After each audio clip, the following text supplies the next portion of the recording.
Salam sejahtera dan selamat bertemu, selamat malam juga. Terima kasih kepada Bicara Sabda yang mengundang saya untuk sekali lagi menyampaikan pembelajaran untuk kita semua pada sesi ini.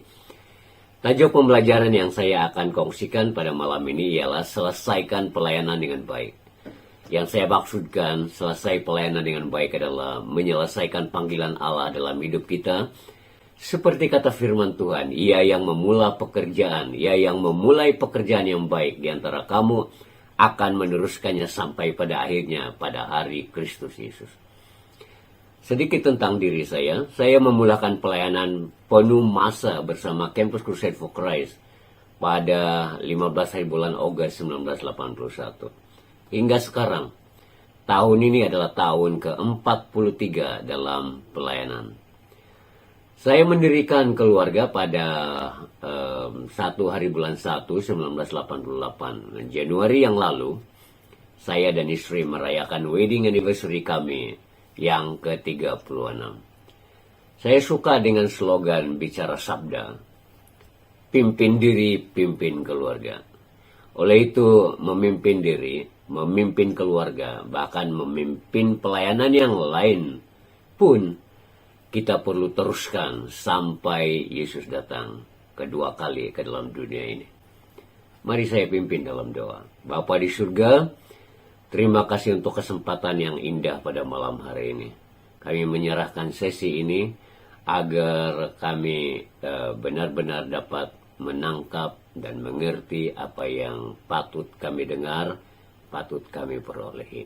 Untuk membantu kami dapat mengakhiri pelayanan kami dengan baik. Terpujilah Engkau ya Tuhan. Di dalam nama Tuhan Yesus kami sudah berdoa. Amin. Saya ingin membaca 2 Timotius pasal 4 ayat 7 hingga 8. Ayat 7 berkata, aku sudah berusaha dengan sebaik-baiknya dalam perlombaan dan aku sudah sampai di garis akhir. Aku tetap setia kepada Kristus sampai akhir. Ayat 8, sekarang hadiah kemenangan menanti aku. Pada hari kiamat Tuhan Hakim yang adil akan menyerahkan hadiah itu kepada aku. Karena aku telah hidup menurut kehendaknya, bukan aku sahaja yang akan menerimanya, tetapi juga semua orang yang menantikan kedatangannya dengan penuh kerinduan. Ini adalah pengakuan Rasul Paulus. Nah, saudara, kalau kita lihat gambar ini, hanya untuk tujuan ilustrasi. Dalam perlombaan ini sepatutnya Arnab yang menang. Tetapi kita semua tahu bahwa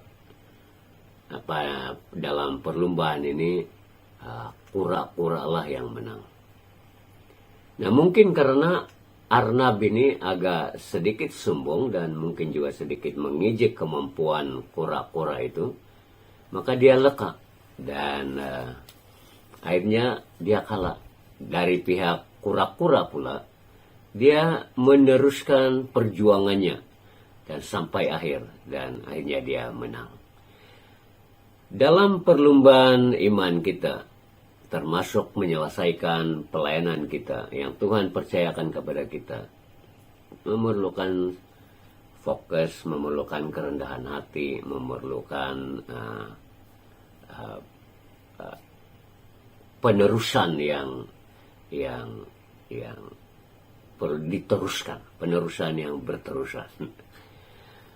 Nah, berbicara tentang menyelesaikan pelayanan dengan baik, saya teringat sebuah kajian yang dibuat oleh Dr. J. Robert Clinton, Profesor Kepimpinan di Fuller Theological Seminary. Telah menghabiskan 15 tahun yang lalu untuk menjalankan penyelidikan meluas mengenai pembangunan sepanjang hayat pemimpin Kristen. Kajian beliau merangkumi sekitar 1.000 pemimpin dan melihat bagaimana mereka mengakhiri hidup dan pelayanan mereka.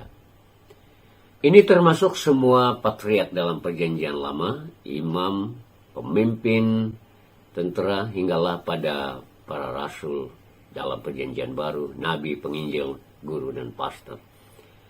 Nah, ada 40 pemimpin terkemuka yang mempunyai maklumat yang mencukupi untuk dianalisis bagaimana mereka menyelesaikan pelayanan. Hasil penemuannya sangat mengejutkan. Dalam penyelidikan yang meluas, ke atas 1.000 pemimpin yang sempat diselidiki, hanya 30% yang menyelesaikan dengan baik.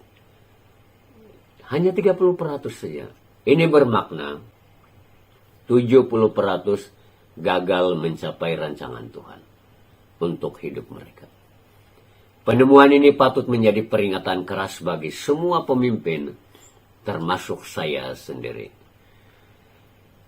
Menyelesaikan pelayanan dengan baik bukan pilihan. Pepatah Inggris lama mengatakan, well begin is half done. Dalam kehidupan Kristen, realitinya sama sekali berbeda. Menyelesaikan dengan baik sama penting dengan memulai dengan baik. Walau bagaimanapun, permulaan yang baik tidak menjamin pengakhiran yang baik. Oleh itu kita perlu belajar daripada mereka yang telah berhasil mengakhiri hidup dan pelayanan mereka dengan baik. Mengingat kembali pengakuan Rasul Paulus, dia berkata, aku sudah berusaha dengan sebaik-baiknya dalam perlombaan dan aku sudah sampai di garis akhir. Aku tetap setia kepada Kristus sampai akhir. Sekarang hadiah kemenangan menanti aku. Pada hari kiamat, Tuhan Hakim yang adil akan menyerahkan hadiah itu kepadaku. Karena aku telah hidup menurut kehendaknya. Bukan aku sahaja yang akan menerimanya, tetapi juga semua orang dan yang menantikan kedatangannya dengan penuh kerinduan. Ini termasuk saya dan saudara. Saudara, kita hanya satu kehidupan. Dan kehidupan itu adalah kehidupan yang kita hidupi sekarang. Sittistad berkata, hidup hanya sekali, itu pun akan segera berlalu. Apa yang kita lakukan untuk Kristus itu yang kekal dan tidak layu. Menyelesaikan pelayanan dengan baik merupakan matlamat yang terbesar dan berharga yang kita miliki. So, sekali lagi, menyelesaikan pelayanan dengan baik merupakan matlamat yang terbesar dan berharga yang kita miliki. Ketika kita menghampiri kematian, kita memastikan kita mengakhiri pelayanan dengan baik.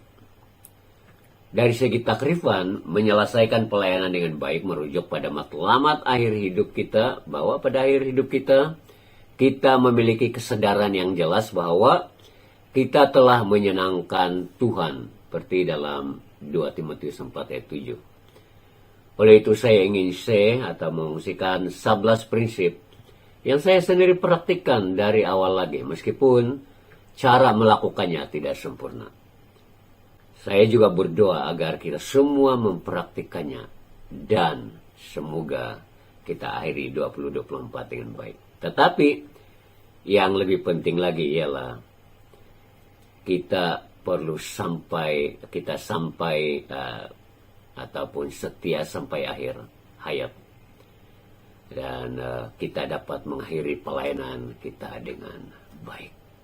Prinsip yang pertama ialah tetapkan tujuan hidup, yaitu menyenangkan Tuhan.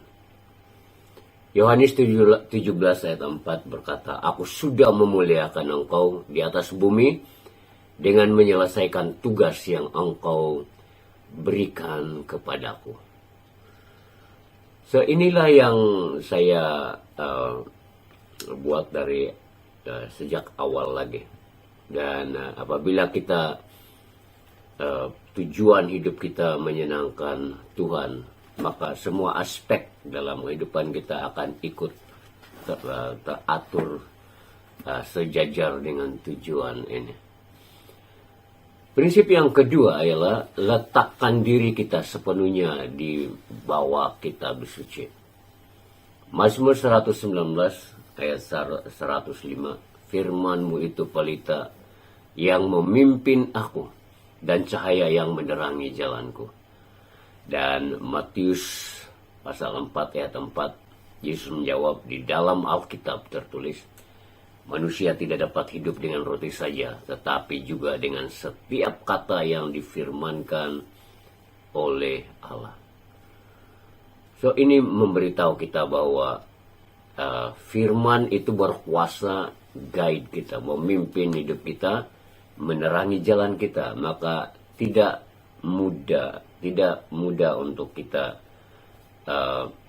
tergelincir dari landasan yang sepatutnya.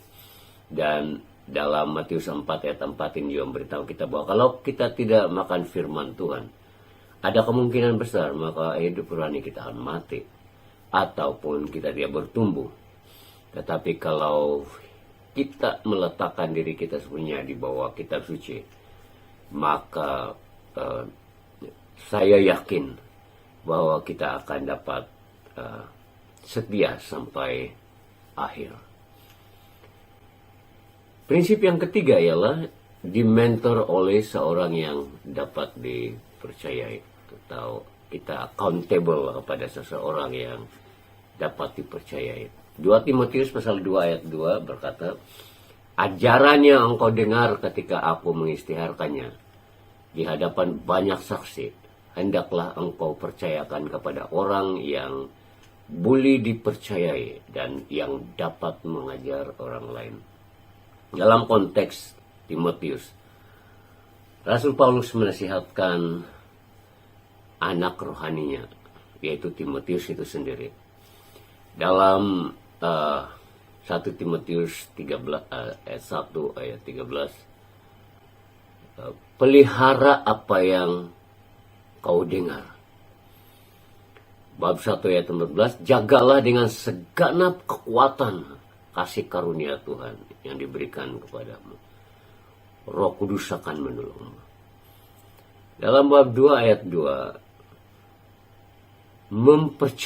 mempercaya atau menyerahkan firman Tuhan kepada orang lain. Dalam arti yang lain, mengajar orang lain menggunakan firman Tuhan. Dan dalam bab 2 ayat 3, ikutlah menderita sebagai asal Kristus. Dan dalam bab 2 ayat 7, perhatikan atau renungkan apa yang aku katakan. Bab 2 ayat 8, ingat selalu akan Yesus. Dan bab 2 ayat 15, usahakanlah supaya engkau layak di hadapan Allah. Bab 3 ayat 14, hendaklah engkau tetap berpegang pada kebenaran.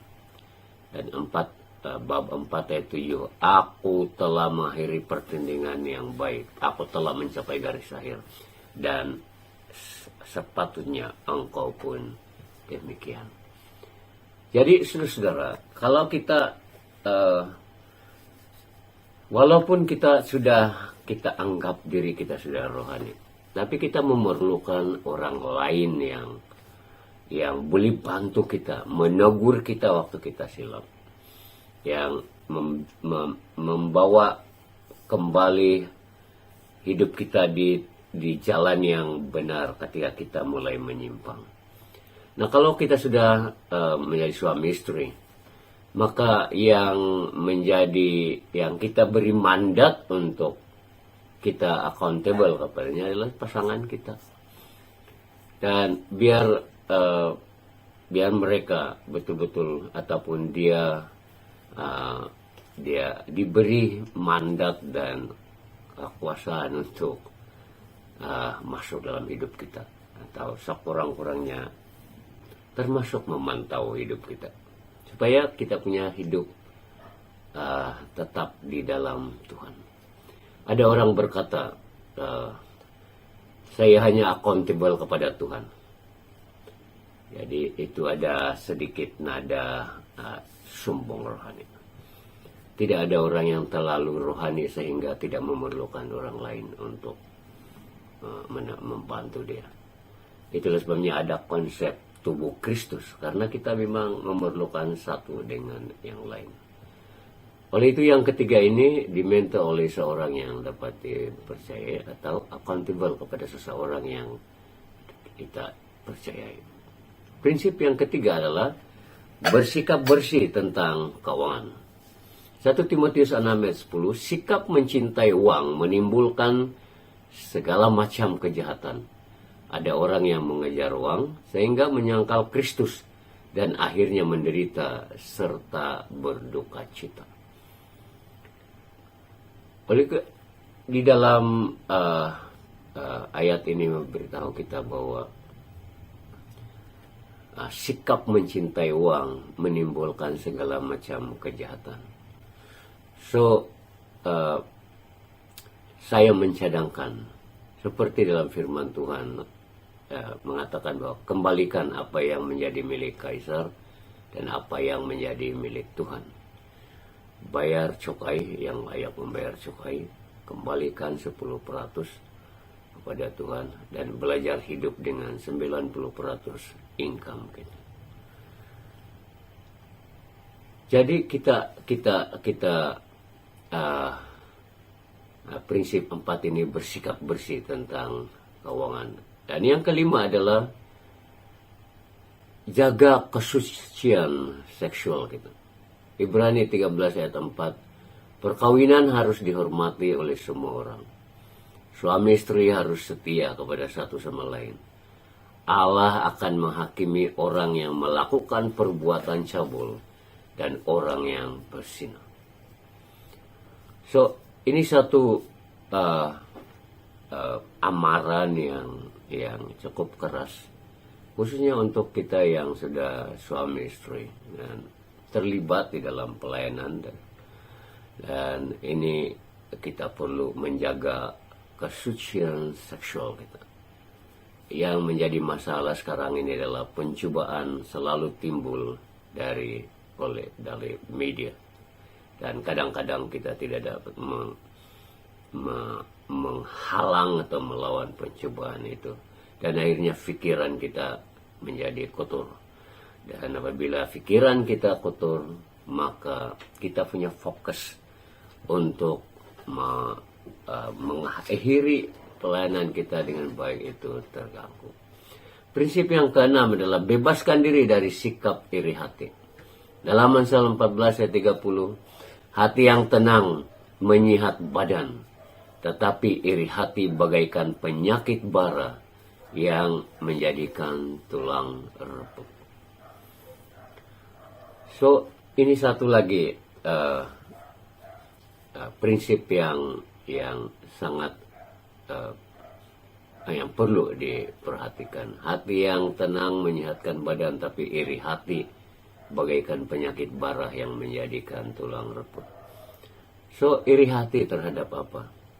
Ada orang yang iri hati oleh karena ada orang lain lebih hebat daripada saya, atau lebih hebat daripada dirinya. Yang ada juga orang lain yang iri hati karena dia melihat orang itu lebih banyak kasih karunia. Kalau dalam konteks sesama hamba Tuhan, ada juga orang yang iri hati karena melihat urapan orang lain lebih besar dan sebagainya. Dan apapun yang menyebabkan iri hati itu tidak baik. So, bebaskan diri dari sikap iri hati. Yang ketujuh adalah siap untuk tidak mendapat kredit untuk apa yang Anda lakukan. Dalam Lukas 11 ayat 43 dan 44, malanglah kamu orang Farisi, kamu suka akan tempat duduk khas di dalam rumah ibadat, dan kamu suka dihormati di pasar. Malanglah kamu seperti kubur tidak bernisan, yang dipijak-pijak orang tanpa disadari. So, ini satu lagi menjadi satu penyakit rohani, yaitu suka minta puji. Dan biasanya minta puji itu didorong oleh kesombongan, dan kesombongan mendahului kehancuran. Oleh itu kita dari prinsip yang ketujuh ini siap untuk tidak mendapat kredit untuk apa yang Anda lakukan. So, kalau tujuan hidup kita menyenangkan Tuhan, maka ini bukan menjadi isu. Ya, kita lebih siap untuk tidak mendapat kredit untuk apa yang kita lakukan.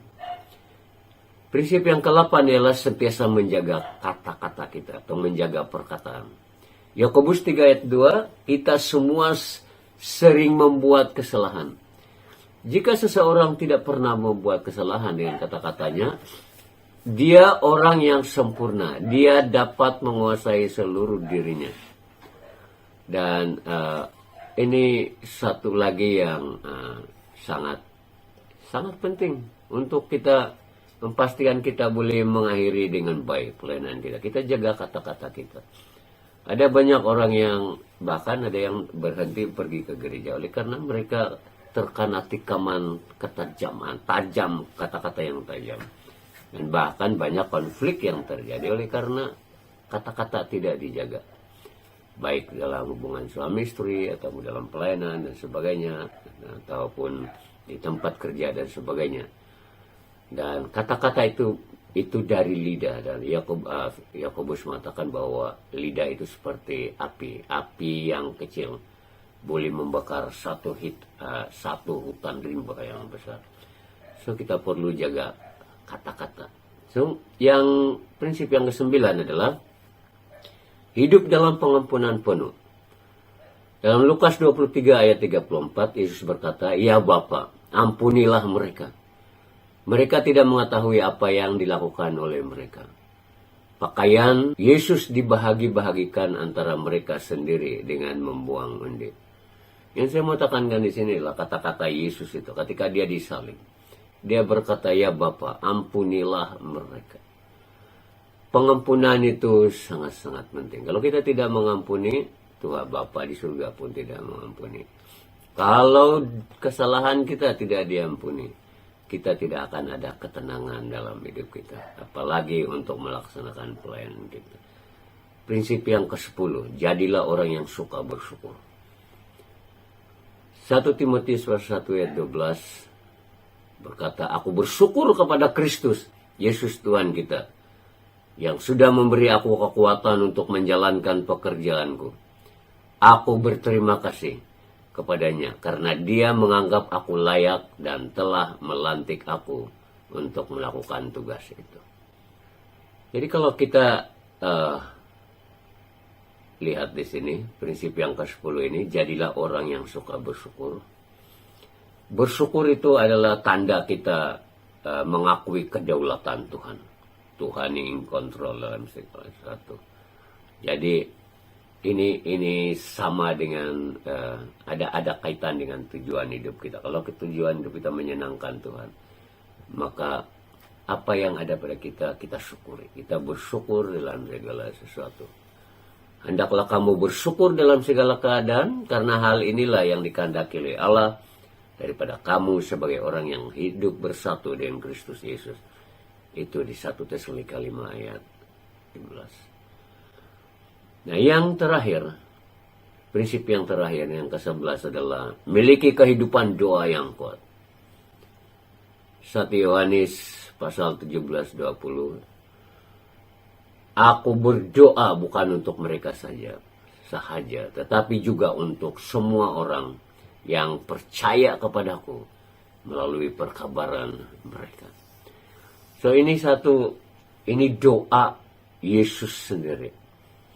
Dan salah satu yang ditinggalkan oleh Yesus untuk menjadi contoh yang sangat jelas dan dapat diikuti oleh orang-orang yang percaya padanya adalah berdoa. Sebenarnya dia sebagai Tuhan, dia tidak sebagai Tuhan, dia tidak perlu apa-apa. Tetapi waktu dia di dunia ini, dia memberikan satu contoh, karena dia tahu manusia tidak ada kekuatan kecuali mendapat pertolongan dari Tuhan, dan kita hanya akses pertolongan Tuhan melalui doa. 1 Tesalonika pasal 5 ayat 17, tetaplah berdoa. Yeremia 33 ayat 3, berserulah kepadaku, dan aku akan menjawabmu, dan menunjukkan kepadamu hal-hal yang besar dan tersembunyi, yang tidak kamu ketahui. Nah, saudara, dalam kalau kita bandingkan yang prinsip yang pertama tadi, kita meletakkan diri di bawah kekuasaan firman Tuhan sepenuhnya. Tetapi di prinsip yang ke-11 ini adalah kita perlu berkomunikasi dengan Bapa kita di surga. Nah, kalau kita lihat antara hubungan anak dengan Bapa yang biasa di bumi ini, anak-anak baca kasih itu dengan masa, M-A-S-E, masa. Demikian juga Allah baca kasih itu dengan kita, dengan masa. Kita perlu ambil masa untuk bersama-sama dengan Bapa kita di surga. Nah, ada statement dari Martin Luther katanya, menjadi seorang Kristen tanpa doa sama dengan hidup tanpa bernafas. Dan Edwin Harvey mengatakan, sehari tanpa doa adalah hari tanpa berkat, dan hidup tanpa doa adalah kehidupan tanpa kekuatan. So, dalam bahasa Inggris, pray never wasted time. Berdoa itu adalah tidak pernah tidak sesuatu yang tidak sia-sia, menjadi sia-sia. Waktu kita berdoa, waktu yang kita guna untuk berdoa itu tidak sia-sia. So, saya tutup dengan sebuah soalan. Suatu masa nanti kita tinggalkan dunia ini, dan tiba waktunya untuk pergi ke rumah Bapa, seperti dalam Yohanes 14 ayat 1, Yesus berkata, di rumah Bapakku banyak tempat tinggal.